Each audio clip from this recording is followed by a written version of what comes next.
Welcome to the Tactical Business Podcast. I am your host, Wade Skalsky, and today I am with Woody Morrisson of VC Firearms Training out of San Diego. Woody, how are you doing today, sir? I'm doing well. How about you, Wade? I'm doing good. We got a little rain here in Virginia Beach, and so we're getting a little weather, but not too bad. Not as sunny as beautiful San Diego. Hey, it rained here last night, but we're happy to have it. Excellent. Well, I'm excited to talk to you. I love the area of the country that you live in.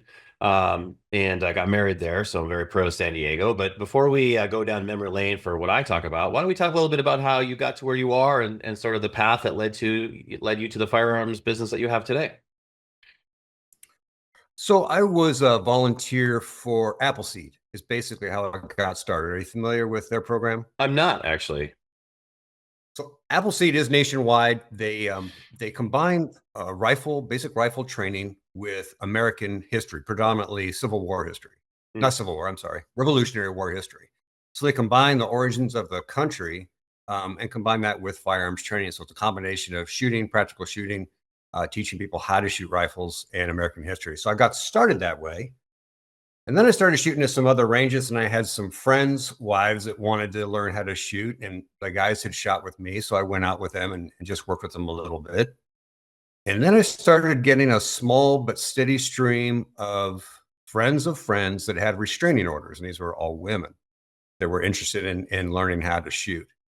So hey, happy to help, happy to volunteer my time and take them to the range and introduce them to firearms. But I wasn't an instructor, so I didn't want to cross. This is California. I didn't want to cross any liability lanes I wasn't prepared to cross. So I ended up getting certified as an instructor with the NRA. Currently hold all the certs to teach all their handgun classes, and then I also now teach for the USCCA. So it just kind of evolved. And now the range I'm at, I'm a member at a private range, and I'm able to offer some free services there for basic handgun students, as well as teach pretty much any classes that I want to teach, predominantly a concealed carry for California. I'm encouraged by California in terms of it's starting to have a little bit of movement more towards concealed carry than where it used to, at least. And so I know that's a lot due to a lot of the volunteer efforts of organizations there and things that I'm sure that you've been involved in. And I love the story about how it sort of started organically for you. What was it about the teaching process or the firearms, business that made you want to keep doing it? I never intended to get in the firearm training business. I did it more at first to just kind of cover my butt and make sure any range I was at got covered. I really enjoyed teaching, particularly new students. I was a scuba instructor for a long time as well. So I particularly enjoyed teaching new students. The business part of it is kind of secondary and a necessary part. I'm not looking to become a full-time firearm instructor. I think that would take the fun out of it because right now I still really enjoy it. But the business part obviously is an important part just to keep it going. I offer some free classes for specific members of society. You got to fund that stuff. You got to pay for it somehow. Yeah, and what is your day job in terms of what is your full-time gig? I'm a commercial diver. Oh, okay. So thus the scuba lessons. Yeah, that was part of the evolution for sure. Yeah. Now, were you? So I mostly teach on. I'm sorry, go ahead. No, go ahead. I mostly teach on the weekends during the year, basically like a teacher schedule, and then in the summer, teach quite a bit. During the summer, I don't work my commercial diving job. We shut down, and then I am able to teach during the week, almost full time. So now those skills, scuba diving and firearms, those aren't skills that people, have normally. What led you to kind of develop those things? Were you in the military? Did you grow up in a hunting adventurous family? Like, how did you sort of acquire those skills? I grew up in none of that. The scuba diving came from my mother wanted me to get out of the house when I was a teenager during summer. So she enrolled me in the scuba. The firearms came from, I honestly can't tell you. There were no firearms in my home growing up. I was able to take a class in junior college and get a credit for going and learning to shoot a pistol at one of the community colleges here in San Diego. And I guess that pretty much started it. I bought my first, Smith & Wesson K-frame. And well, that was This is just say a few gums ago. Hmm. Well, and it's interesting because San Diego is not known for its gun culture. I mean, every place has a gun culture, of course, but it's not like it's Right. a hunting culture there. It's more of a beach town, and so and I love San Diego, but it's not when I think of like when I think of hotbeds of gun culture in California, San Diego is not one of them. And so that's great. So it's just something that interests you, and then that it seems like that interest then just didn't go away for both those things. Right. It just gradually grew. I guess I got more involved over the last 10 years for sure. Hmm. Absolutely. Um, but there's actually, and I realized what the public perception of San Diego is. San Diego really is, a yin and a yang. You get one side of the freeway where you have the coastal communities, and it's a very, very different culture, especially when I was growing up. I did grow up here. Then you have out towards the deserts and the mountains, which is where I live now. I live about 45 minutes outside of San Diego City. So I live in basically horse country. People around me are raising hogs and chickens. We have chickens. And out here, I think damn near 80% of the homes are armed. But San Diego, with the help of San Diego County gun owners, has actually become very friendly to CCW. When you say you're hearing inroads with California, that's true. It's very true. But it's county by county. Yeah. It's not a state thing. The state's doing whatever they're required to do, being dragged in at teeth and claws.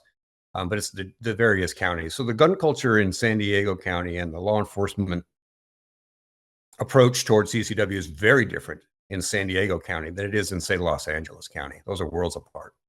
Yeah, I'm sure. I'm sure, if you head down to Temecula, you keep going, or head into Temecula, I should say, from where you are, it would think it would be more similar to like Central California, right? Because it's a similar type of like farming and industry. Yeah. Yeah. The mentality and mindset where I live, I'm actually only a few miles south of Temecula, so I know exactly what you're talking about. Yeah, this part of San Diego County is more in line with, say, Riverside County Mm. than downtown San Diego. Yeah, no, and it's funny because I mean, I worked all over Southern California, and it's interesting about how those different locations can be in the same state, yet it could be such a different politically. And I think it's important for people to realize is like, yeah, it's even if you live in like, let's say Illinois, for example, which is not friendly to guns right now, there are pockets everywhere that you can still do, businesses like yours. Well, let's talk. Right. Let's talk a little bit about the how you teach. Like, what is your teaching style? How did you come to that style? Why do you think it's successful? I think I do not have a military background. I do not have a law enforcement background. I think people assume I do just when they see me. Hmm. Um, but because I don't have that command authority when I teach. I'm a lot more laid back. My teaching style evolved from scuba, so I like to stand and talk to people to their face. That's how I was taught to teach. I do use teaching aids, but I think conversation and question asking is probably the best way for people to learn. And, I started out teaching all the classes by the book, and then I've kind of evolved into offering less, say, NRA or CCW full classes and doing more what I classify as a clinic. Because I think it's real important. Instead of sitting and doing an 8-hour class that's the same for everybody, I think it's real important to cater to what that student's skill levels are. So I'm not focused, I don't have to be focused on the money because this is a side gig, but it allows me to teach smaller classes. It's not as profitable, but I get a lot of return business. And I'll be honest, the bulk of my students are females between 40 and 80 that Hmm. are interested in learning how to defend themselves at home.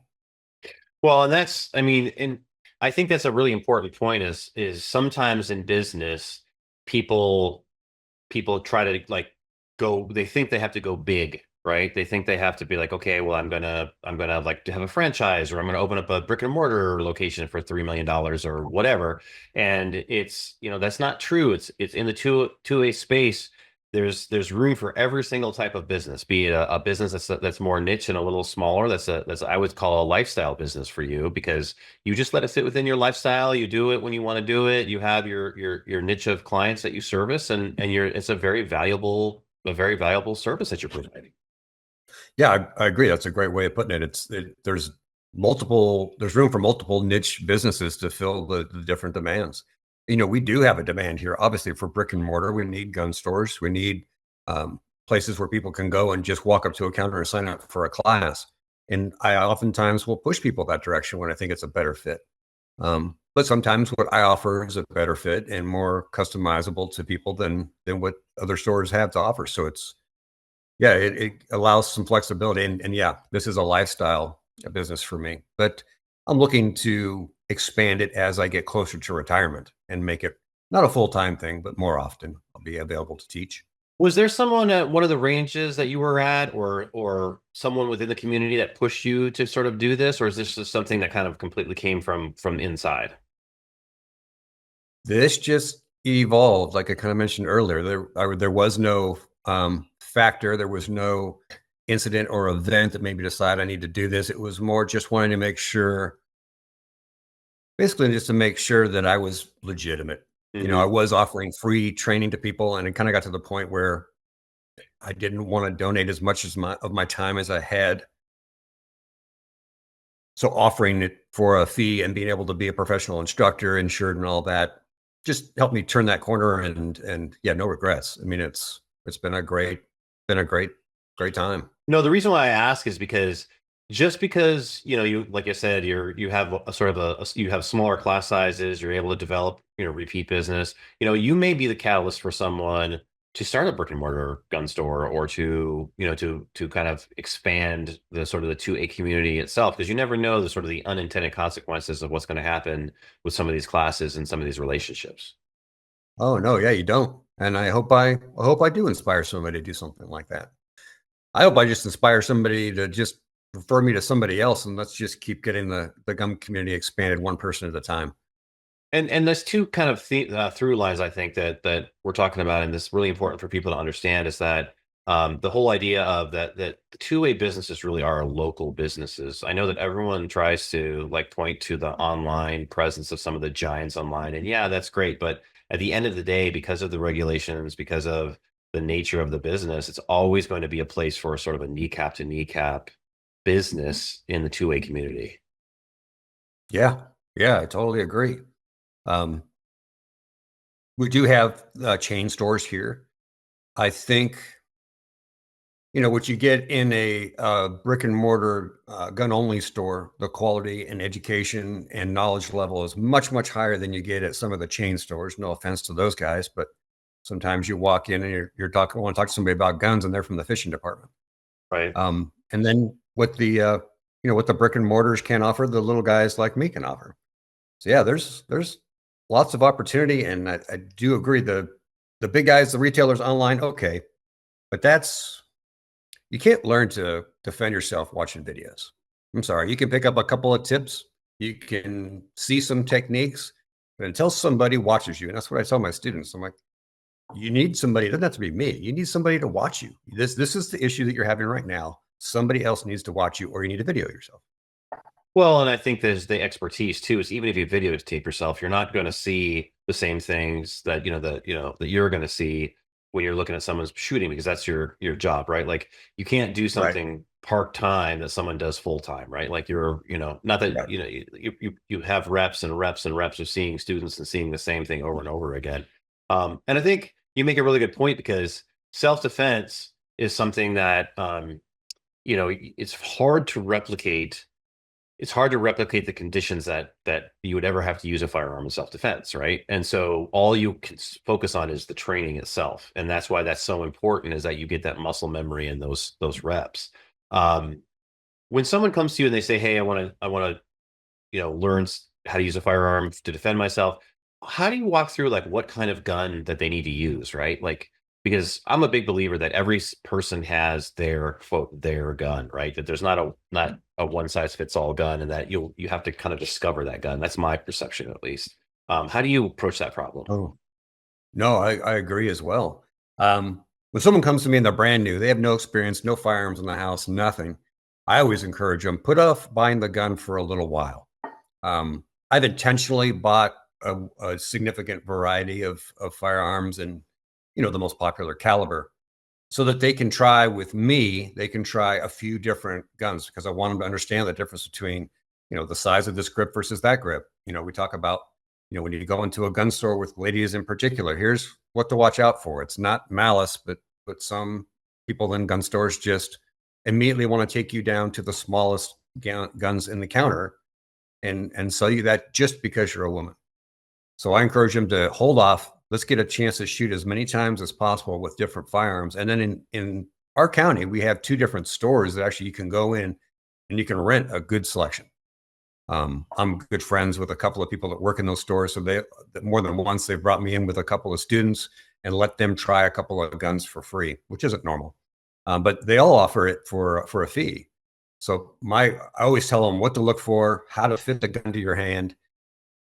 Is this a caliber that you can control? Is this a caliber you can be accurate with? And then try as many as you can, because grip size, type of trigger, all that stuff.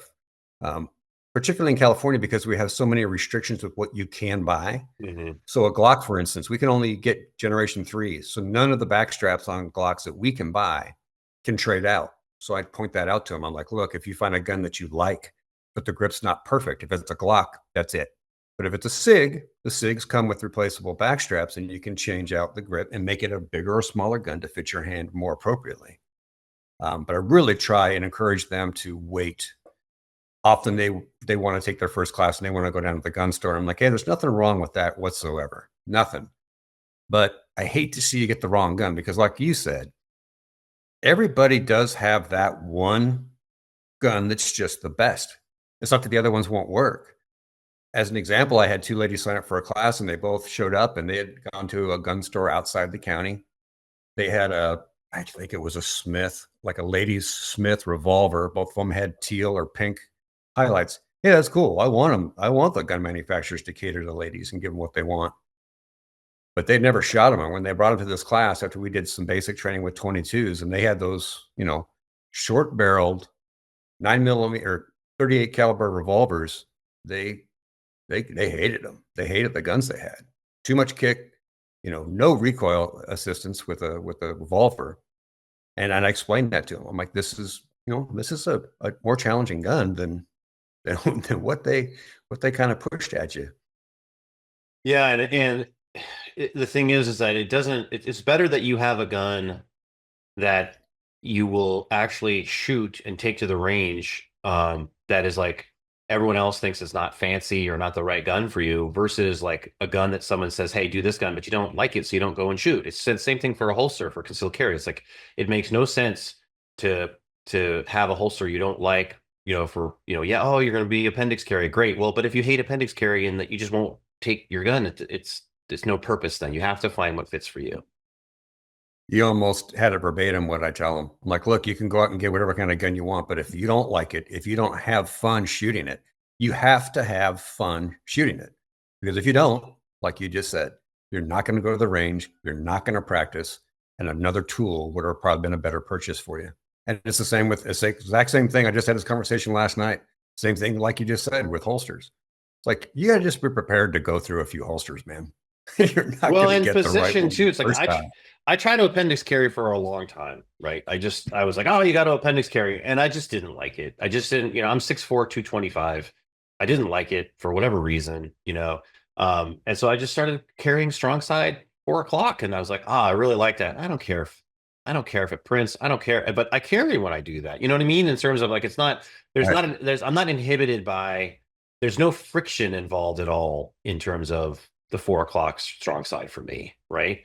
Whereas, whereas, and the same thing for guns, right? There's no friction for me to go shoot my guns. I love shooting my guns. That's just what I do, and so I think it's really cool that you have that approach with your students, because a gun is useless if you don't train with it. Honestly, it's more dangerous if it's more dangerous to you if you don't train with it. So if you are a first-time gun owner and you're going to go out and buy a gun, you should not go and purchase that firearm until you're ready to practice once a week for the first 6 months, and then once a month, every month after that, at least. If you're not willing to make that commitment, don't, because when you need it the most, you're going to get the loudest click in the world, and it's highly likely that gun could be taken away and turned on you. Well, and the other thing too about it too that people don't realize is that, guns guns will jam, guns will not work perfectly, your sights will go down, like you know, in terms of your optics, right? So you need to be able to be comfortable with your gun in every condition. You need to be able to experience your gun in every condition. And so that's not a big deal if it jams. You know exactly what to do, you know, if that happens. Yeah, exactly. So, you know, I know you talked about when you retire, you're thinking about maybe upping it a little bit. You know, what does that look like to you, do you think, in terms of, is just going to be more classes? Are you going to bring other instructors on board? Is there going to be like, you know, the Woody Morrison method? Like, what are you thinking about right now in terms of where that's going to go, do you think? I probably would look at just expanding the class volume and how often I teach. I'm not looking to turn this into a school. I'm not looking to brand my name. I really like the niche I'm in. You know, I could do the things that you mentioned. Somebody else could in this same niche. That just doesn't appeal to me. I prefer to fly below the radar. Um, yeah, I think I would just offer more classes. I would have more published classes because right now, when someone wants to take a class, they just email me or call me and say, "Hey, when's your next class?" And I'll create a class for them. I can do that. But I would probably have more advertised classes, say on the USCCA site or on the NRA website. Build up the volume just a little bit. I write for businesses in the space, and so I just think the Morrison method, you know, that just sounds so cool. The Morrison method, right? So that's the That writer in that me. does that does sound cool. I never thought of it before. So, all right. So someone comes to you, you kind of walk them through the beginning stages of the gun. You know, what are the three mistakes that you see that new gun owners make in terms of just in general, from not so much from gun selection, but just from shooting in general? What are the big three that you find you correcting quite commonly with new Well, you people? spend the most time on. I spend the most time on trigger pull. In my world, that's 85% of Hmm. accuracy is trigger pull. Um, a lot of folks come to me that have a little bit of experience, or dad or uncle or brother taught them years ago, and they want to do the cup and saucer grip, which is how I learned. They want to use a revolver grip on a semi-automatic. So getting them and convincing them to change that is a priority. But I always tell them, I'm like, hey, if you're hitting the bullseye, you're not doing anything wrong. Don't change a damn thing. But this might make your gun more stable, or doing this is going to allow you to pull the trigger more smoothly. So I do spend a lot of time on trigger pull, and it's just evolutionary. Start real basic, trying to get them to follow through, pull the trigger all the way back. After they've done that and they're good at it, then start working on sear pin reset feel so that they're not, bouncing the trigger all over the place.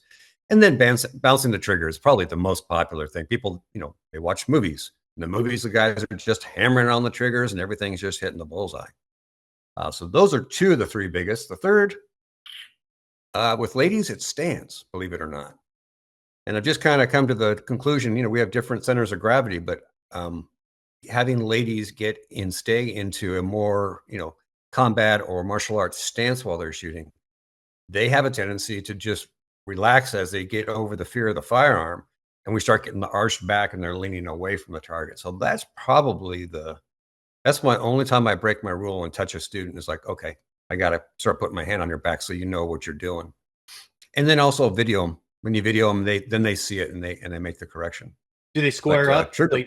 They square up. You see that when they get comfortable, the women, they more kind of square up to the part. Square up by, you mean more like an isosceles? Like flat, right? Instead of like edge, like you said, like a martial arts stance, right? Where you're like front foot, back foot, more of like present that way. They're more just flat, like shoulder length, just straight, square up and down, kind of, and then leaning back a little bit. No, they lean back. They start to arch their back and pull their shoulders away from the target. But once you point it out a couple times, that's usually not a big deal. But that is persistent. Until I bring it up, probably 80%.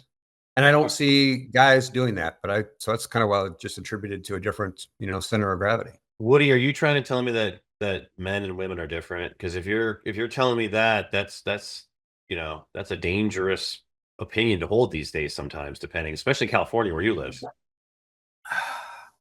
Well, not where I live directly, but right. Yes.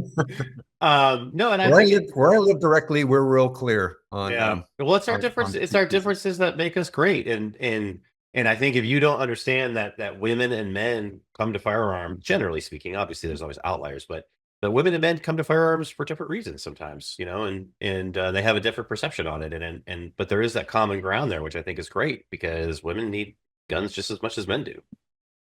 The one thing um, I don't see fearful men coming and getting firearm training. Mm, I see a lot of fearful women, and I don't ask for details, but I'm like, okay, I want to tailor this class to what you want. Are you here to learn how to target shoot? Do you want to learn to shoot bullseyes and do competition style shooting and just come to the range and plink? Or are you wanting to learn to use a firearm if you have to, God forbid, to defend yourself? It's always B. hmm So I tailor the class to that.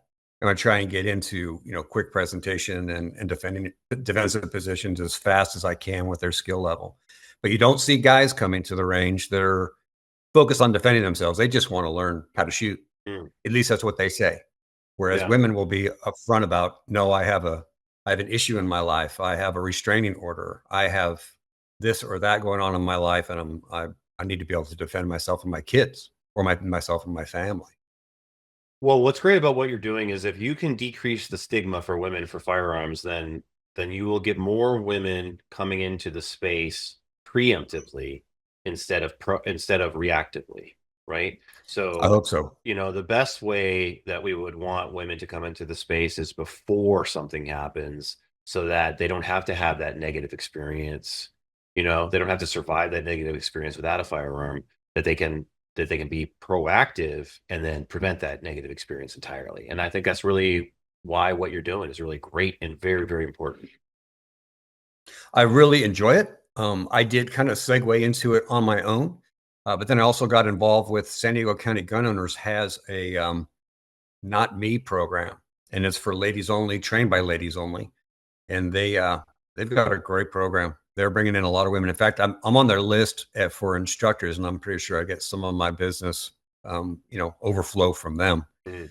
But there is demand. There is a lot of demand for firearms training for women. They're not the feedback that I'm getting is they don't necessarily enjoy doing some of the classes that are at the brick and mortars because the guys tend to be ex-military or law enforcement and they Mhm. don't like the persona for one reason or another. It's too aggressive or whatever the case may be. And maybe I'm just more passive and easygoing and easier to listen to, or for whatever reason, whatever the reason is. I've had several ladies that have taken classes somewhere else and then come to me again to start over. Well, I don't think it's They just didn't passive. like it. I don't think it's passive. I think what you're describing, at least talking to you and during our time together today, is that you more meet people where they are, whereas, Okay. y- y- you That's a know, better way to say it. Whereas, well, I write for a living, so there you go. But no, no, but whereas you're more traditional, because I didn't serve in the military, so you're more traditional military people. They teach from authority, right? So they're like, look, Right. I have Yes. this experience, and so I have the authority to tell and the credibility and the expertise to tell you what to do, and then you do that, and then we'll work from there. Whereas what you're describing is, okay, I'm going to meet you where you are. Why do you want to do this? Okay, what are you trying to accomplish? All right, where are you at now? And then let me just meet you where you are instead of telling you what to do. Let me work with what I got. And those are two totally separate approaches. Yeah. Yeah, I agree. And it's because I have the flexibility of not having to do this and create as much profit as a brick and mortar and the instructors associated with those that I can do these smaller. But it's not uncommon for me to have a class of two. Mhm. I'll go and I'll do a class for one person. You know, tell me how many hours you wanna spend. I'll tell you how much information we can cover in that. Here's the fee. Let's go. Yeah, well, and that's And that's something important. that the Go ahead. I'm sorry. No, no, go ahead. And that's something that's hard for the brick and mortars to offer, I think. They don't have instructors just hanging around waiting for somebody to show up to go teach a class. So that's a Well, challenge for them. and there's such a benefit to an individual class because, like, so for my firearms instructor, I we just have a private class. So when I go to him, they shut one of the ranges down for us. I go in there and it's just me and him on the range. And so we can work on drawing from the holster. We can work on different distances. We can work with obstacles and obviously all that stuff comes later. But individual firearm instruction cannot be replicated in a group setting. I mean, and there's so many benefits to it. No. And you can even though sometimes it's more expensive, you can compress so many time frames, so much time frames in terms of what you need to work on by individual instruction. Oh my God, yes.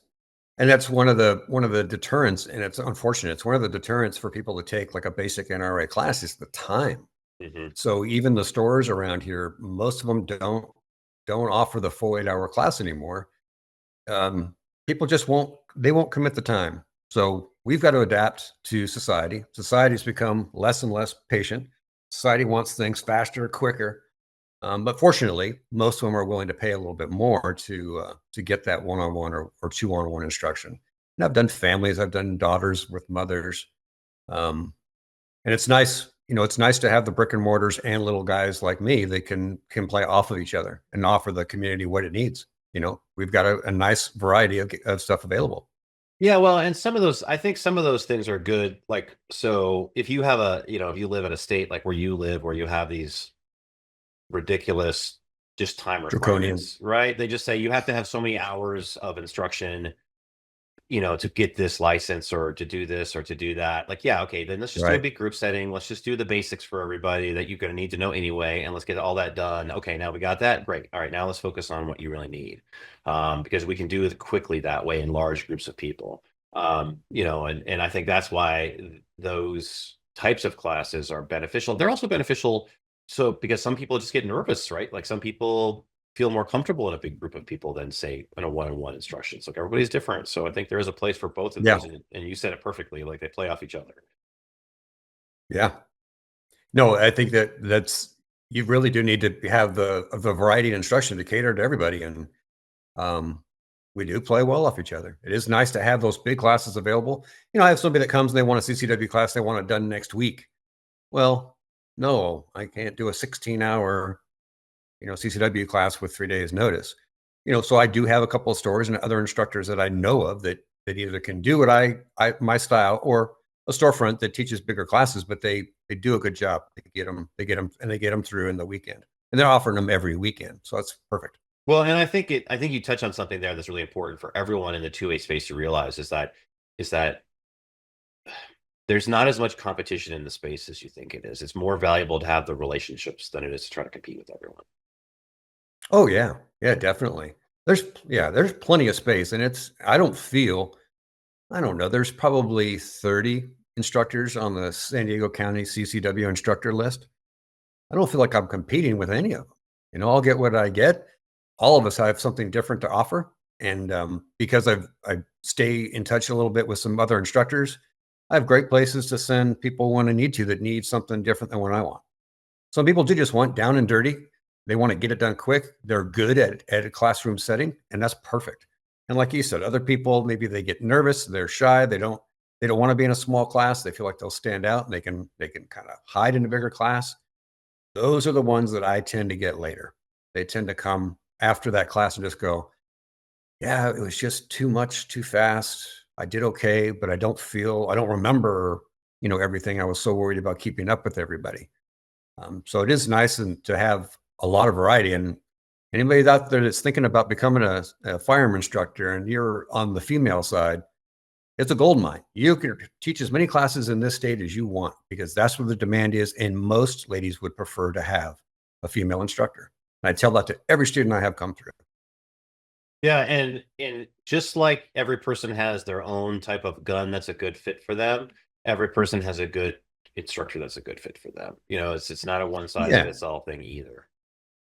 No. And I think as you move into different genres, you want to go into competitive shooting or you want to take tactical classes, your desires and needs could change. And I think also as you get more time, more training time in, sometimes you may want to focus on something specific, right? Like that another instructor might have, that's their specialty, or something, and so yeah, and I think it's great that you have such a laid back attitude about it because I think it serves you well, both in the relationships that you build outside of your students, but with your students as well. Um, all right, so how do you like if someone was to come to you and they would say, how many hours does an average person need to become proficient on a handgun, right? Because I think there's this big misconception that people don't understand it's much easier to become proficient on a rifle fast than it is with a handgun. In Oh my yeah, in my opinion. So how many mine too. hours? What is the minimum time do you think in terms of just on an average person and an average student that they need instruction to be like, okay, you're competent and safe? Average.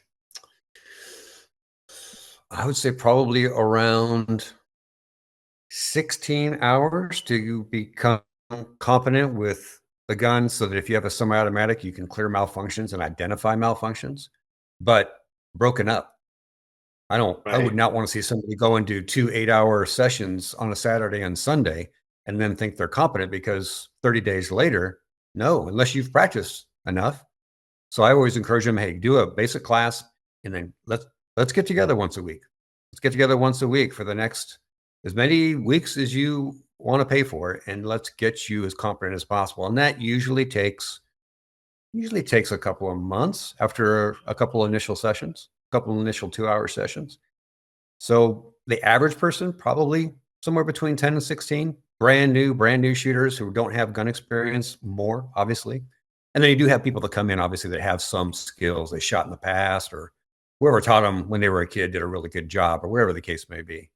But again, you got to be flexible, got to be able to adapt to the different people's needs. Well, and I think it's important that people understand too that you have to keep going to the range. Like it's not just okay, I'm trained up now and I know what to do and I never have to go to the range again because it's a perishable skill, right?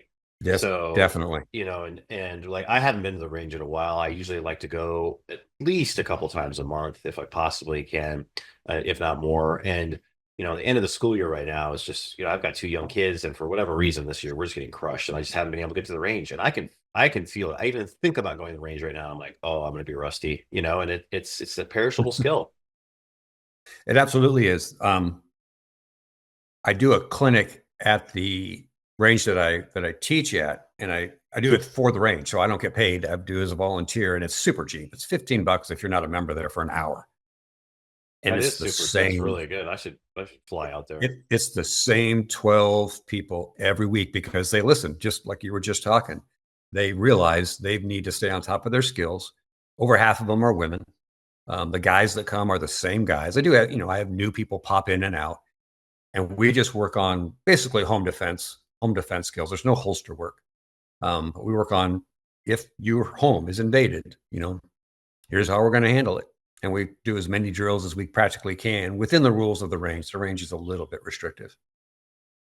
Yeah, I'm lucky in terms of I get to do holster work, but you can only do that on a private lesson, like with where there's no one Right. else around, right? So just for insurance. But it's funny because, like our defensive shotgun class I was like, why don't you guys offer the defensive shotgun class more at the range that I'm a member of? And they're like, because it's the same six people every single time, right? Like no one wants, Right. it's like the same group of people that takes it. So I think one thing that everyone can be better is to sort of evangelize the classes more in terms of like, hey, like let's try to expand these classes and not just have the same people all the time. Yeah. Once you get a class that fills regularly with the same people, rename it, bump up the skill set, and try and get new people into the basic class and encourage those people not to come to that. Yeah. We do have that. It's not a bad thing. We do have, like we do women on target at the range that we're at, and we do get a lot of repeats, and they're members. I think they almost kind of treat it like a refresher. But the good thing is they always bring friends. They've always got somebody new in there. Um, but I think like you said, once you get the same people over and over again, it can get a little stale because there's only so much you can do, within the constraints of the range and the skill set of the people. There's only so much you can do. So it is a lot of repeat, but what I'm finding is they don't care. That's the skills they want to repeat. They want to repeat fast target acquisition. They want to repeat, getting on target and taking a quick shot. They want to work on, um, getting their eyes on their sights as they're pressing the gun out. Those are the skills they want to work on. That's the stuff we do over and over with malfunctions and other stuff. A couple of guys have asked for a more advanced class, but we have other stuff at the range that they could do. So I'm just going to stick with what I do. I did expand it. Now I do 2 sessions every month. Well, repetition is the mother of learning, as they say. So you can Yeah. never you do the basics. You can do the basics forever and never master them fully. Well, listen, Woody, I've really enjoyed talking to you today. How do people find you in the San Diego area if they want to take some lessons from you? What's your website? How do people contact you directly if they have questions? The website is vcfirearmstraining.com.